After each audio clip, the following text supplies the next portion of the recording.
Hello friends, welcome to my YouTube channel. Let us solve today the prelim paper, preparatory examination, October 2022. Ncert syllabus paper will solve, science paper. So first of all, see that you write your seat numbers. It will be 4 or 5 digits number. That's how you will write this seat number first. This is very important. After this, we go to the solving of the. But read all the instructions also. There are 40 questions. Each question is having 4 options, and each correct answer will carry 1 mark. There will be no negative marking for the wrong answers. So you have to try to score 40 out of 40. So how you score? First you read the questions. Every question had 4 choices and only one is correct. They have told us. So select one of them to consider the most appropriate, and you have to mark it on answer papers provided to you. So on that you have to mark it. The gas which is collected at the cathode during the electrolysis of the acidified water, that is, water is electrolyzed and water is separated into hydrogen and oxygen. So at the cathode they have said, so the hydrogen gas will be collected. So that is the answer. As you can see, this is the question paper and this is the OMR on which you have to mark the answers. Say I mark the first question answer as B.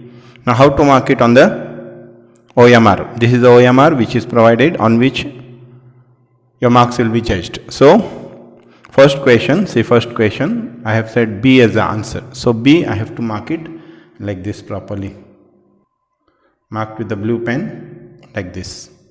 The next one is that lead nitrate is heated and you get lead oxide plus nitrogen plus oxygen. Now what is this reaction? We see this is a decomposition. This is also decomposition, electrolysis. So this is also, see, you can see this is being separated into the different components. This is the first answer. Second one, if I say this is, it is like that, decomposition. The first one is the answer, A is the answer. So this is the second question answer. You can see here second question, this is the first is the answer. So I'll have to mark it like this. So properly mark this, and this full circle has to be covered properly. If it is not there, then it will be wrong answer. You can see this way all the answers have to be marked. The third one, you have to balance it. You have to see. Now here there is potassium, here there is also potassium, here there is chlorine, and here there is oxygen. So oxygen is 3 here, and here it is 2.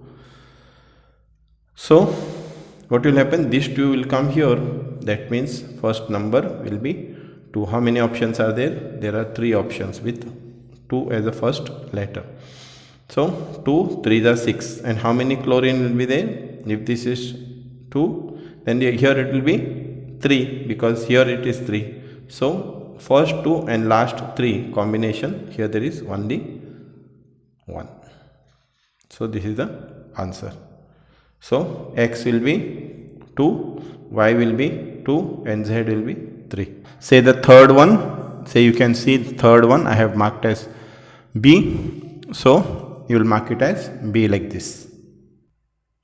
This way the answers are marked.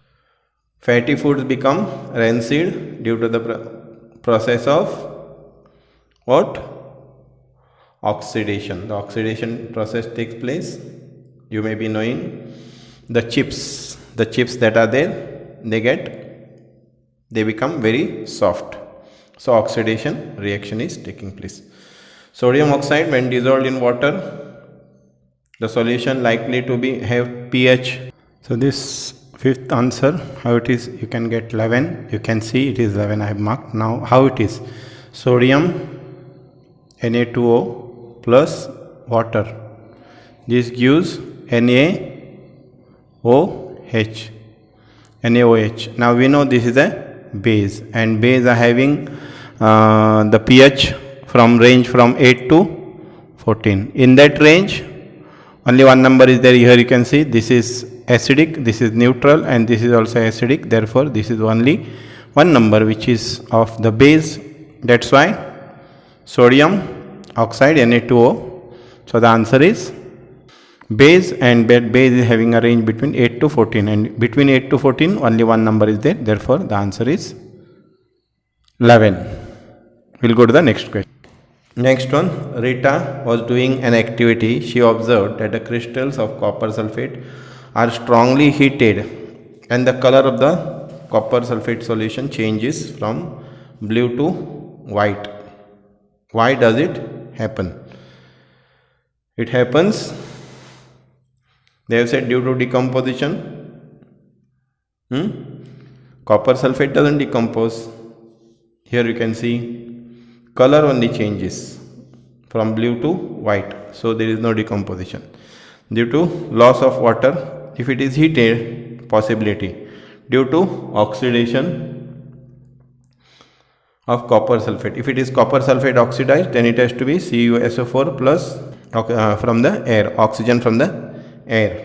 So it won't be by oxidation because it has to change, color has to change. Due to thermal decomposition, this is not thermal decomposition, this is heating. Therefore, the answer is B, due to loss of water molecule from copper sulfate. The next question, which of the following will conduct electricity? We know acid is added to the water always.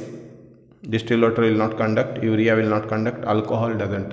So there is an activity also in the textbook, therefore only the acidified water, that is, in that acidified water the hydrogen ions will be released. Okay, the next one, acid present in the orange. Acid present in the orange is what? We know it is citric acid. The compound which is used in the glass, soap and paper industries, what is it? It is the washing soda. From washing soda you use it. We have seen this in the uses of washing soda. Which of the following is an example of biomass energy source? Which is not an example of biomass energy source. From this you can get energy, you can get biogas from this, from wood you can get the energy, but biomass not, they have said not. So it is nuclear energy. Then next one, for the wind speed to be effective, the minimum wind speed should be more than, they have said different things. So for a windmill, what is the wind speed that has to be? Okay, so it is to be 15 kilometers per. Now the metal used for interconnecting of the solar cells. We know for solar cells interconnecting, silver is there. Here it is, silver is there, and here also sodium and silicon they have said. And other part also is there. Making of the solar cells. Making of the solar cells, it is silicon. We know from the silicon these solar cells are made. Therefore, the answer is B, the silver and silicon. So that is the answer. The next one, the alloy of copper and zinc. Alloy of copper and zinc is what? It is the brass. Brass is made up of copper and zinc. The conversion of ores in oxides by heating strongly in the presence of excess of air. There are two processes we have said, roasting and calcination. This hydrogenation, galvanization are some different processes. So this roasting and calcination, in roasting the excess of air is used, and calcination it is controlled amount of air. So this is the answer A. 14th one, roasting. And an example of amphotic oxide is sodium oxide, aluminum oxide, hydrogen oxide, sulfide oxide. So the answer here is aluminum oxide. Okay, the next question. Graphite is an allotropic form of, we know diamond, graphite are the allotropic form of carbon. Then the ammeter is used to measure the current, potential difference, voltmeter, resistance, ohm meter, and power is something different. So the answer here is current. Ammeter is used to measure the current. When 15 amps current is flowing through the 75 voltage potential difference between its two ends, find the resistance of the conductor. Now let us see, first of all we'll calculate what is given to us. Here current is given, I is 15 amps, then here is the potential difference, V is given as 75 volts. Now what is given, V is equal to IR, this is the formula we know, and if you want to calculate the resistance, then it will be V upon I. So V is given to us as 75 and I is 15. So this will get cancelled, 15 on the 15, 5 is the 75. So this is 5, and since it is resistance, it is ohm. So what is the answer? So the answer that we get here is 5 ohms. Now this is the 18th one, we'll calculate the 19th one. Now here we can see the current flowing through the 30 ohms resistors in the following circuit. Here there are 1, 2, 3, 4. 10 is there, 20 is there, 30 is there, and 40 is there. 40 ohms, 4 resistance are there. Here there is a voltage of 24 volts, and here there is an ammeter which is connected, and we have to find out the current flowing through the 30 ohms resistance. Now how do we calculate that? Resistance is given 30 ohms, and potential difference is 24 volts. We have to calculate again the same formula, V is equal to IR. So I is V upon R, this will go to the denominator. So what is the voltage difference given to us? 24, and this is 30. Now if you take this 24 and 30, this is 30 here, this is 24, and we can see this number is bigger, therefore we will take 0 point, and this will be 240. So 3 add the 24, and here there is a 0, therefore 0, so 240. So answer is 0 point. So current is 0.8. So the current that is flowing is 0.8.